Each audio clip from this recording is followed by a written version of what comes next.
to national industrial statistics. And in Mali, the adaptation of the strategy to prevent the spread of the Islamist insurgency to the south should become complex. The departure of the French troops now seems a matter of time. The development after the transition, stay tuned.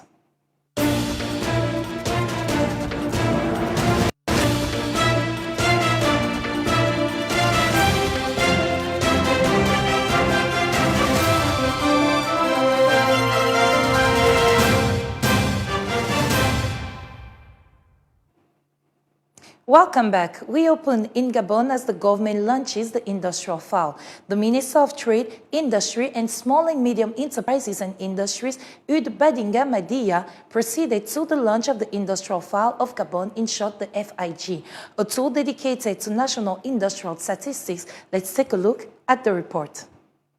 Produced by Gimex Consulting, a Gabonese small and medium enterprise specializing in IT and telecoms, this file will aim to make available in real time all information concerning industrial statistics and facilitate the analysis and monitoring of the industrial sector in Gabon. For the minister, this tool is a necessary complement to the organization of statistical information around industry and to the promotion of industrial activity in Gabon. For the managing director of Gimex Consulting, the FIG is an electronic platform, a work tool, a secure electronic database whose purpose is to give visibility to information from the Gabonese industrial sector throughout the world. Satisfied with the implementation of this file, Eva MBALLA let it to be understood that it is aimed at everyone, the administration, the general public, who will have online access to all the achievements of the Gabon industrial pillar, before adding it is a tool which falls within the framework of the national strategy of industrialization and within the framework of good governance, which requires that the state has the duty to make known what it does. While Gabon has for several years started the process of its industrialization, this new file will be a complement in the process of sectorial development. Thus presented, the FIG, according to the Director General of Industry and Competitiveness, will allow potential investors to have visibility on what is happening in Gabon in terms of industry. Talking more of economy now, the promotion of the Made in Gabon has been one of the ambitions of the government in recent years. It is with this in mind that the Director General of Trade chaired a working session with all the managers of the large commercial surfaces of the Greater Libreville to raise awareness on the promotion of the local products in their various supermarkets. We listen to Waga Arsène Marie, who recounts. Indeed, it is on this instruction of the Minister of Commerce, Eva MBALLA, that the DGC shared this working meeting with the different economic operators of the great distribution that count the Great Libreville. On the menu, the problem of the strategy of substitution of imports by the Made in Gabon. It must be said that for several years, the government has been working to boost local products by ensuring that the distribution to supermarkets, a strategy that aims to eventually replace imports by local production. During these exchanges, Jean-François Yanda noted that some supermarkets already have shelves dedicated to local products in accordance with government guidelines. In addition, the Director General of Trade did not fail to remind his orgs the need to open up even more to local production while insisting on the visibility of this product and the space. Also, this February 14, 2022, the Town Hall of Akanda served as a framework for the launch of the awareness campaign for economic operators concerned by the problem of the bread price of a breadstick. Organized at the initiative of the GGCC, this meeting aims to bring shopkeepers and bakers to comply with the measures setting the price of a loaf of bread at 125 CFA francs. Once more, we listen to Waga Arsène Marie. Organized jointly with the Directorate General of Trade, this meeting was aimed at informing the public about the problem of the price of bread.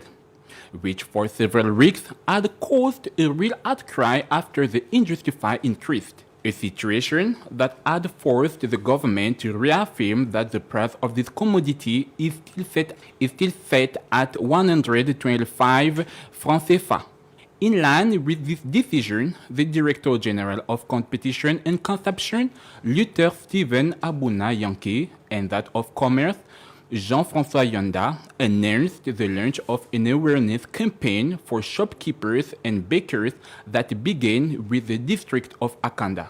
Anxious to ensure compliance with this measure, the two officials announced the establishment in the coming days of a control brigade to ensure compliance with government directives. In addition, officials of the DGCC and the Directorate General of Trade have invited people to denounce traders who will be guilty of unilateral increase in the price of loaf of bread to 115 francs CFA by dialing the toll-free number 8085 or by contacting the DGCC WhatsApp at 061 00 0193.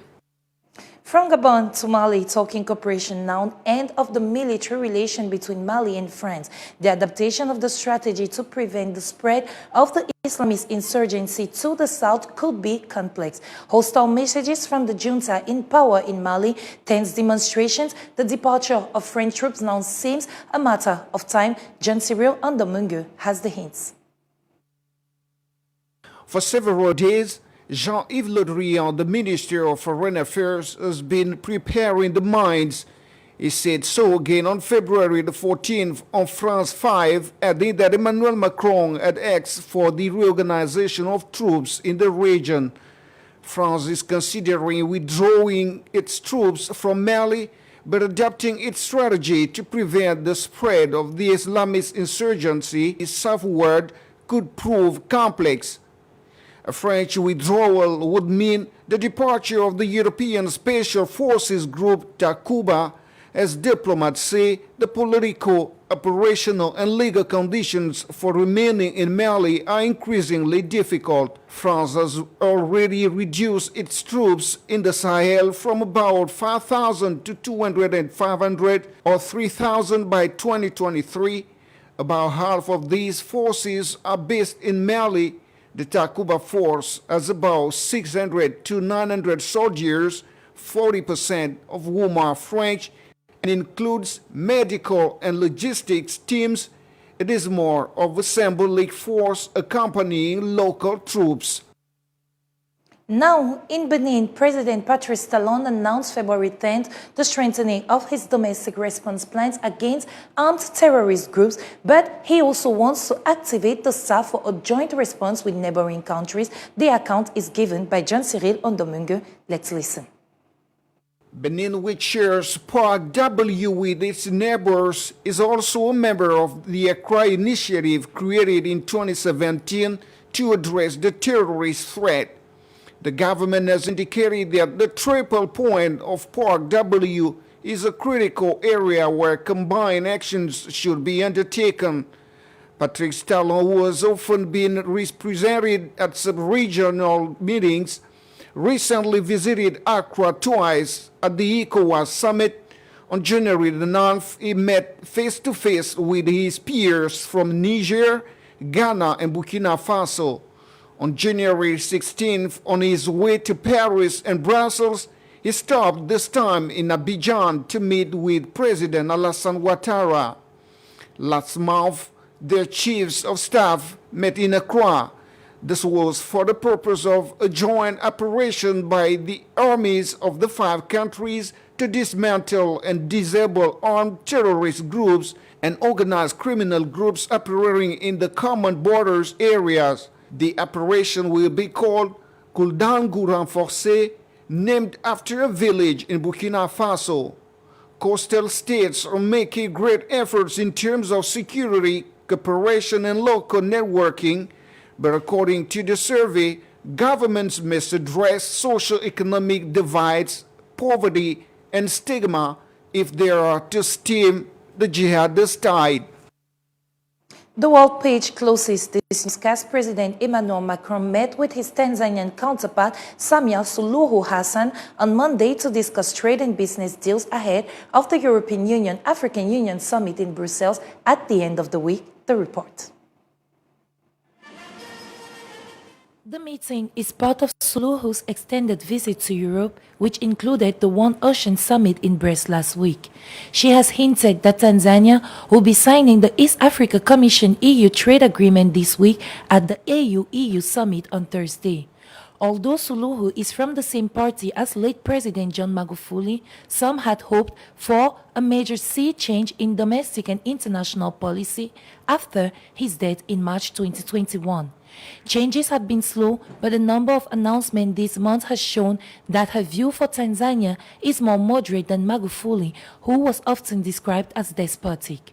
Tanzania announced last week that it was lifting the ban on 4 newspapers, Daima, Mauyo, Mwanahalisi, and Mseto, that had ceased publishing in 2016 and 2017 for reporting on human rights violations and exposing alleged corruption.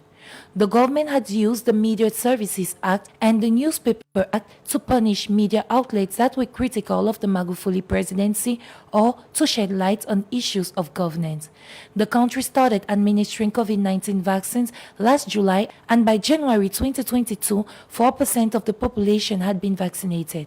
While Suluhu reached out the opposition figures after becoming president following Magufuli's death, her more moderate stance has not proven to be consistent across the board. Another sticking point for activists remains the blogger tax imposed during the Magufuli regime that requires bloggers and owners of websites to register with the government and pay roughly €800 per year to operate. End of this news bulletin with a review of the headlines. In opening, we saw that Gabon and its government launches the Industrial File, a tool which is dedicated to national industrial statistics. Also, in Mali, the adaptation of the strategy to prevent the spread of the Islamist insurgency to the south could be complex. The departure of the French troops now seems a matter of time.